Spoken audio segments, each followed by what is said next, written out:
Vous voulez savoir où en est la 5G en Belgique? Eh bien, nous allons y répondre dans cette vidéo.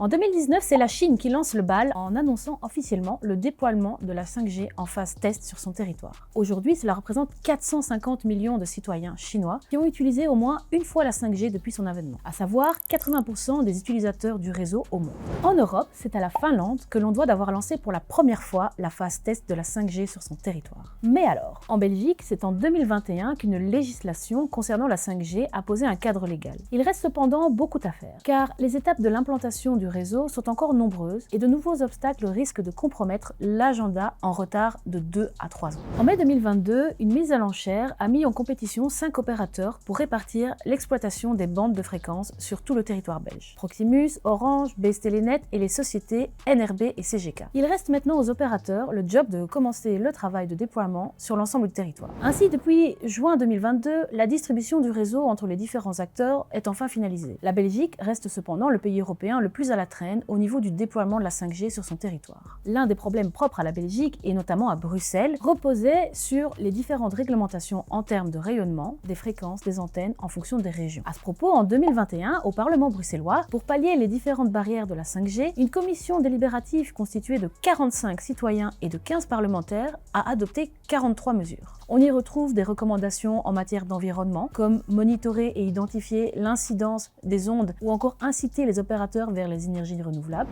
La santé est également une préoccupation liée à la 5G. La Commission a recommandé d'adopter une norme d'émission inférieure ou égale à 14 volts par mètre afin de limiter le nombre d'antennes. La Commission a également travaillé sur l'impact de la 5G en matière d'économie et d'emploi en recommandant de dédier avant tout la 5G aux opérateurs et aux entreprises ainsi qu'à la justice et aux services d'urgence. De plus, l'une des recommandations dans cette catégorie pose le doigt sur la sensibilisation à la formation des jeunes et des chercheurs d'emploi aux métiers en lien avec la 5G. D'autres mesures concernent également l'aspect technologique ou alors des mesures plus transversales. Dans la prochaine vidéo, nous aborderons l'aspect métier de la 5G et les projets de digitalcity.brussels. N'hésitez pas à vous abonner à nos réseaux pour être notifié de la prochaine vidéo.